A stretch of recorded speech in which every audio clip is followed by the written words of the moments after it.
Il y a une découverte assez étonnante, une découverte archéologique majeure, nous dit-on. Oui, et elle a été faite par un adolescent de 15 ans. Le voici, il est québécois, il s'appelle William Gadouri. Et figurez-vous qu'il a découvert l'une des 5 plus grosses cités mayas, jusqu'ici inconnues. Tout ça grâce aux étoiles. En fait, il a analysé les 22 constellations qui correspondent aux 117 cités mayas connues. Et là, il s'est dit, mais il y a une 23e constellation. Donc, du coup, il devrait y avoir une 118e cité. Résultat, les agences spatiales internationales ont analysé les images et ils ont trouvé cette cité qui existe donc. Elle est perdue dans le Yucatan, dans la jungle au Mexique. Ne vous inquiétez pas, vous êtes bien sur Anthrostory, je les laisse juste finir. Il l'a nommée lui-même, il a eu ce privilège quand même, elle s'appelle la Bouche de Feu. Et voilà, et les archéologues devraient bientôt emmener ce jeune homme pour essayer d'aller découvrir cette cité. Il y a une pyramide de 86 mètres, il y a 80 à 120 mètres carrés de structure autour. C'est une découverte majeure et figurez-vous que cette théorie sur les constellations et les sites, elle marcherait avec les civilisations aztèques, incas et harappa en Inde. Je pense qu'il va voyager, le petit, vu comme c'est parti. Voilà, allez, au travail et bientôt les images. Enfin, le petit, comme vous dites, c'est une grosse tête. Hein. Oui. Quelle histoire magnifique. J'en ai presque les larmes aux yeux. C'est beau, vive la science et vive Google Maps. Stop, cher auditeur. Lâche ton iPhone, envoie-moi pas un tweet, ça va. On est sur Anthrostory. Je sais que cette histoire est fortement remise en cause par les scientifiques et qu'il y a une quasi-certitude d'absence de toute cité maya à cet emplacement. Ils sont mignons sur Télématin, mais je ne sais pas du tout où ils vont chercher leurs infos. Ou plutôt, si, je sais, et c'est ça le problème. Du genre, cette phrase. Et ils ont trouvé cette cité qui existe donc. Désolé, chère Olivia, personne n'a trouvé cette cité. Bon, il y a bien un espèce de carré dans la forêt qu'on voit par satellite, mais c'est une plantation et un élève d'un archéologue était sur le site il y a quelque temps et a déclaré qu'il s'agissait probablement d'un champ de marijuana. Peut-être qu'Olivia est passée par là-bas et a consommé du local, ça pourrait expliquer cette phrase. Il y a une pyramide de 86 mètres, il y a 80 à 120 mètres carrés de structure autour. Petite faute marrante, mais personne ne relève, 120 mètres carrés, c'est tout petit et c'est une cité de Lilliputiens. Aucune mention de l'Inde non plus sur les sources, c'est peut-être une reptilienne et elle a laissé passer des infos confidentielles sans faire exprès, je vois que ça. Trêve de plaisanterie, c'était juste pour signaler la grande qualité des médias et leur attachement viscéral à la vérité. Sans entrer dans les détails, le consensus scientifique est qu'il n'y a pas de relation entre le placement des constellations, qui est d'ailleurs culturel, et l'emplacement des cités mayas. Le site trouvé par le jeune homme est, a priori, une vieille plantation. Effectivement, depuis le mois de juin où cette nouvelle est sortie, aucune expédition n'a été organisée pour trouver une cité, ou non. C'est quand même une balade dans la jungle qui coûterait 100 000 € à vue d'œil, et vu l'absence de preuves scientifiques, ça ne va pas se faire facilement. Il reste que vous en avez probablement entendu parler, l'info super cool, pas les analyses et les démentis des scientifiques, faut pas déconner non plus, et que vous avez peut-être liké et partagé cette belle histoire sur les réseaux sociaux. Et c'est bien beau de critiquer le travail des journalistes, mais sauriez-vous repérer une information douteuse sur les Mayas ? Diane Davies, une archéologue anglaise spécialisée dans la culture maya ancienne, a justement écrit un article. 10 signes révélateurs d'une source douteuse sur les Mayas. Il est en anglais, mais elle m'a permis de le traduire et de vous le proposer en écrit sur anthrostory.com et en audio sur cet épisode. La suite est donc la traduction de son article. Quand il y a un « je », il faut comprendre que c'est Diane Davies qui parle et pas moi. Je reviendrai en fin d'épisode en tant que moi-même pour vous donner quelques précisions et des infos sur un vrai projet spatio-archéologie. Je commence donc ma lecture de l'article. Comment repérer les sources douteuses sur les Mayas ?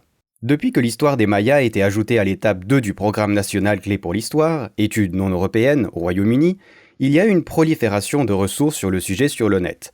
La plupart d'entre elles sont absolument horribles. Après les nouvelles récentes à propos de l'histoire d'un adolescent qui aurait trouvé un site Maya, je pense que c'est le moment idéal pour que 2 professeurs qui enseignent l'histoire des Mayas apprennent au grand public ce qu'il faut savoir et regarder pour confirmer la fiabilité d'une source. Méfiez-vous. Voici 10 signes révélateurs d'une source douteuse. Le terme Mayan est utilisé au lieu de Maya. Note du traducteur, évidemment ça ne marche qu'en anglais, mais vu que la plupart des ressources que vous trouverez est en anglais, c'est un excellent point. Je poursuis la lecture. Le terme Mayan est omniprésent dans les sources mal informées. Mayan People, Mayan Pyramids, Mayan Civilization. Tous les spécialistes des Mayas, et d'ailleurs tous les non-spécialistes qui ont lu un livre ou deux sur l'histoire des Mayas, savent que le mot juste est Maya. Leur calendrier est appelé le Maya Calendar, leur civilisation est appelée Maya Civilization, leur art est appelé Maya Art. Le seul moment où vous devez utiliser l'adjectif Mayan est lorsque vous parlez de leur langue, the Mayan languages. Donc, si vous voyez Mayan People, Mayan Pyramids, Mayan Art, Mayan Civilization, etc., sur une publication, site web ou magazine, vous pouvez être sûr que la personne qui a écrit l'article ne sait pas grand-chose sur l'histoire des Mayas. 2. L'histoire du calendrier aztèque est présentée comme étant le calendrier Maya. Des sources sans scrupules utilisent la Sunstone pour illustrer les textes sur le calendrier Maya. Malheureusement, la célèbre culture est aztèque, pas Maya. Utiliser la Sunstone pour parler du calendrier Maya est comparable à utiliser des photos de la tour d'Élisabeth de Westminster, a.k.a. Big Ben, qui a été achevée en 1859 pour illustrer la façon dont les Romains voyaient le temps dans la Rome antique. Et oui, j'ai même vu cette image en couverture de livres sur les Mayas. Soyez méfiants. Ce qui nous mène vers le point 3. 3. Les Mayas sont identifiés comme étant des Aztèques. Cette confusion est très commune, mais la vérité c'est que les Aztèques étaient très différents des Mayas. Ils parlaient une langue différente et avaient un système d'écriture différent. En outre, la civilisation maya a commencé au moins 1500 ans avant celle des Aztèques. La capitale des Aztèques, Tenochtitlan, est aussi loin du grand centre urbain maya de Tikal que Londres l'est de Milan, en Italie. Déclarer que les Aztèques et les Mayas sont les mêmes revient à dire que tous les Européens sont les mêmes, qu'ils parlent la même langue, qu'ils ont la même culture et les mêmes croyances. Voudriez-vous voir une image de Stonehenge sur la couverture d'un livre sur la France ? Je ne pense pas. Ensuite, on a les Égyptiens. 4. Les pyramides mayas sont similaires aux pyramides égyptiennes. J'ai bien peur que non. Premièrement, les Mayas et les Égyptiens ne vivaient pas dans la même période historique. Le moment de la construction des pyramides en Égypte était environ 200 ans plus tôt que la construction de la première pyramide maya. Deuxièmement, les pyramides égyptiennes avaient une forme et une fonction bien différentes que celles des Mayas. Les pyramides mayas ne sont pas réellement pyramidales. Elles ont une base polygonale, mais leurs faces ne se rejoignent pas sur un point commun comme les pyramides égyptiennes. Le sommet des pyramides mayas était plat et on y trouve souvent une chambre construite sur le dessus. Les pyramides d'Égypte ont été utilisées comme tombeaux pour des souverains morts, mais pour les Mayas, les pyramides étaient utilisées pour des cérémonies qui se passaient en haut et étaient vues depuis le bas. En dernier, elles étaient construites différemment. Les pyramides mayas étaient construites en couches, chaque génération construisant une structure plus grande par rapport à la précédente. Les pyramides égyptiennes, d'autre part, ont été conçues et construites comme un seul édifice. 5. On prétend que les Mayas ont mystérieusement disparu au Xe siècle après Jésus-Christ. Des sources mal informées parlent de la mystérieuse disparition des Mayas vers le Xe siècle après Jésus-Christ, ce qui peut tromper les gens en leur faisant penser que les Mayas ont disparu pour toujours. Premièrement, les Mayas n'ont pas disparu. Il y a environ 8 millions de Mayas qui vivent, aujourd'hui, dans divers pays d'Amérique centrale. Mexique, Guatemala, Belize, El Salvador et le Honduras. En fait, la moitié de la population du Guatemala est maya. Bien qu'ils ne construisent plus les pyramides comme le faisaient leurs ancêtres, les Mayas modernes, entre guillemets, portent des habits similaires, suivent des rituels similaires et certains utilisent encore l'ancien calendrier maya. Je suis sûr qu'ils voudraient vous rassurer qu'ils n'ont définitivement pas disparu. On sait aujourd'hui que ce qui est appelé l'effondrement de l'âge classique des Mayas était en fait une lente rupture, suivie par une reconstruction de structures politiques, économiques et culturelles dans la société maya. Les archéologues voient des villes abandonnées au cours du 9e, 10e et 11e siècle, et les gens qui voyageaient vers le nord dans la péninsule du Yucatan, Mexique, ont construit de nouvelles grandes villes comme Mayapan, qui a été occupée jusqu'au 15e siècle. Deuxièmement, il n'y avait rien de mystérieux. Un grand nombre de facteurs étaient en jeu. Il y avait une grande sécheresse dans la forêt tropicale pendant plusieurs décennies, donc les gens se sont déplacés vers le nord où les sources d'eau étaient plus accessibles. La compétition entre des factions belligérantes pour des ressources naturelles a augmenté les conflits, qui à son tour a conduit à la rupture des échanges commerciaux. Tout cela a probablement été exacerbé par des changements politiques et économiques dans le centre du Mexique. Donc, tout comme les Français n'ont pas disparu après la Révolution française, même s'ils ont cessé de construire des châteaux et qu'il y a eu de grands changements politiques, économiques et culturels dans la société française, les Mayas n'ont pas disparu mystérieusement autour du Xe siècle. 6. Les Mayas sont dépeints comme des psychopathes assoiffés de sang et aimant les sacrifices. Les Mayas sont souvent dépeints dans les médias et la culture populaire comme étant assoiffés de sang. Par exemple, le film de Mel Gibson, Apocalyptico. Donc, c'est une idée communément acceptée et souvent répétée, les Mayas faisaient beaucoup de sacrifices. En fait, il n'y a presque pas de traces de sacrifices dans le registre archéologique de la région maya. Les rares preuves viennent de représentations picturales sur des céramiques ou en sculpture. La guerre entre les Mayas était en réalité beaucoup moins sanglante que la nôtre et non, ils n'ont pas utilisé de vrais crânes pour en faire une balle dans leur match de foot. Et non, le perdant n'était pas mis à mort. En guerre, ils capturaient et tuaient les opposants, mais sur une petite échelle. Les chefs se vantaient d'être celui aux 5 prisonniers ou celui aux 3 prisonniers. Les sacrifices par cardiectomie, l'ablation du cœur, qui ont été rapportés par les chroniqueurs espagnols, sont ceux faits par les Aztèques. Il est aussi important de garder à l'esprit que les conquistadors espagnols avaient beaucoup d'intérêt à décrire les peuples indigènes des Amériques comme étant des sauvages assoiffés de sang. Cela rendait la conquête et l'esclavage plus faciles à justifier, voire la controverse de Valladolid, beaucoup d'histoires ont été exagérées. Et qui sommes-nous pour les juger quand nous avons eu l'habitude de spectacles publics de personnes pendues ou décapitées, leurs têtes empalées sur les pointes au London Bridge. 7. Les anciens Mayas ont prédit que la fin du monde serait au 21 décembre 2012. Le phénomène de 2012 a été une série de croyances liées à des événements cataclysmiques qui déclencheraient la fin du monde le 21 décembre. Cette date a été vue comme étant la date de fin d'un cycle de 5125 ans du calendrier au compte long, et il a été dit que les anciens Mayas avaient prophétisé cet événement. Ce n'est pas vrai et tous les Mayas actuels et les spécialistes des Mayas le savent. De la même façon qu'au 31 décembre 1999, les gens utilisant le calendrier grégorien ont célébré la fin d'un siècle et d'un millénaire, même si techniquement il se terminait au 31 décembre 2000, le 21 décembre 2012 a été la fin d'un cycle du calendrier long et la fin du 13e Bakhtun. Un Bakhtun est l'équivalent de 394 ans. Seuls 2 monuments mayas, le Tortuguero Monument 6 et la Corona hiéroglyphique Stairway 12, mentionnent la fin du 13e Bakhtun. Aucun des deux ne contient une prophétie ou une spéculation sur ce qui pourrait arriver à cette date.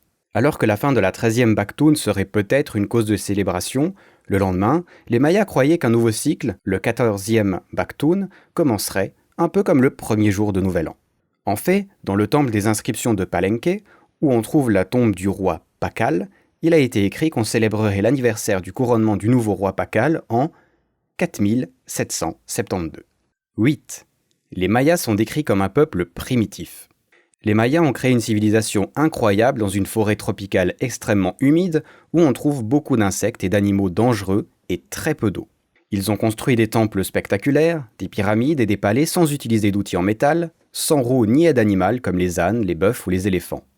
Les Mayas sont la seule civilisation dans toute l'Amérique à avoir développé un système complet d'écriture semblable au nôtre. Ils ont été une des 2 seules cultures au monde à avoir développé le zéro dans leur système numérique et ont été capables de faire des calculs avancés, de devenir de grands astronomes grâce à lui. Les Mayas étaient extrêmement avancés dans la peinture et la sculpture. Ils ont pratiqué le premier sport d'équipe au monde et, plus important, pour moi en tout cas, nous devons les remercier pour le chocolat. Donc non, ils n'étaient définitivement pas primitifs. Le problème avec ce point de vue sur les anciens Mayas, c'est que leurs réalisations sont expliquées avec l'aide des extraterrestres ou celles d'autres civilisations. 9. Les grandes réalisations des Mayas viennent des Olmecs. La civilisation Olmec est une culture antérieure qu'on trouve le long de la côte du golfe de Mexico. Ce mythe des Olmecs, étant une culture mère pour les Mayas et d'autres cultures en Mésoamérique, a été remise en question il y a plus de 20 ans et a été écarté depuis. Les fouilles ont démontré qu'il y avait beaucoup d'autres cultures que les Olmecs qui vivaient en Mésoamérique avant les Mayas, et plutôt que de chercher une culture mère, nous devrions chercher des cultures sœurs qui s'influencent entre elles. En outre, les réalisations des Mayas sur l'écriture hiéroglyphique et les calendriers, qu'aucune autre culture mésoaméricaine n'a découvertes ou utilisées, indiquent qu'ils étaient beaucoup plus des innovateurs que des suiveurs. Donc, si les ressources que vous consultez mentionnent ce qui est écrit en dessus, il est clair qu'elles viennent de non-spécialistes et qu'il s'agit de vieilles informations redondantes écrites il y a plus de 20 ans. 10. Chichén Itzá est la quintessence d'un site maya. Chichén Itzá a été habité vers la fin de la période maya, près de 1400 ans après la première cité maya, et n'est pas purement maya. La cité était très cosmopolitaine, très influencée par le Mexique central, particulièrement les Toltecs qui ont pu y habiter. Donc, son architecture et son art, comme le Chacmool ou le Tzompantli, a.k.a. Skull Rakes ou ossuaire en français, proviennent du Mexique central, pas les Mayas. Un bien meilleur exemple de ville purement maya serait celle de Tikal, qui a été occupée pendant plus de 1500 ans. Donc, si la seule chose que vous voyez sur un site web est la ville de Chichén Itzá, les chances que ce ne soit pas une source d'information valable sur les anciens Mayas est très grande et votre alarme anti-charlatan devrait sonner. J'arrête là pour la lecture de l'article. La suite de l'article est un recueil de sources consultables sur le net ou en livres qu'elle juge fiables. Malheureusement pour les non-anglophones, tout est en anglais. Je vais juste revenir sur un ou deux points avant de passer au futur de l'exploration archéologique via satellite. Tout d'abord, sur la jolie histoire du jeune homme qui trouve une cité maya. L'article d'où est partie l'histoire vient du journal de Montréal, et au vu des réactions des archéologues à la suite de celui-ci, je me demande bien où ils ont pu aller pêcher leurs experts, ou comment ils ont interprété ce qu'ils ont dit. Même chose pour tous ceux qui ont relié l'info, dans les grands médias, qui n'ont pas pris le temps de faire du fact-checking avant de publier pour la course au like. Bravo les gars. Vous pouvez trouver un grand nombre d'articles en parlant, avec des arguments contre l'idée du jeune homme. Le truc marrant, c'est que même s'il était tombé pile poil sur une cité maya, ça n'aurait rien prouvé du tout. Il y a énormément de vestiges mayas, des villes entières si proches qu'elles se touchent presque. Il y a énormément d'étoiles. Trouver une corrélation entre les deux est juste normal. Un archéologue a même dit qu'en posant son doigt au hasard sur une carte de la région, on avait de grands risques de trouver une cité maya. C'est pas génial ça ? Sur l'article que je vous ai lu, j'aimerais revenir ultra rapidement sur un point qui demanderait d'être détaillé avec un archéologue. Je relis la phrase. En fait, il n'y a presque pas de traces de sacrifices dans le registre archéologique de la région maya. Les rares preuves viennent de représentations picturales sur des céramiques ou en sculpture. C'est un point qui me semble super important et qui n'est pas si évident que ça. Ma première réaction en lisant ce texte a été de me dire que l'archéologue devait se tromper sur ce point. J'ai même vu des reportages parler de nombreux sacrifices ou encore du football avec un crâne.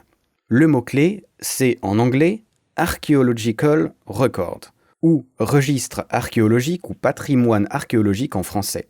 Le registre archéologique est tout ce qui a été trouvé physiquement, les traces du passé non écrites.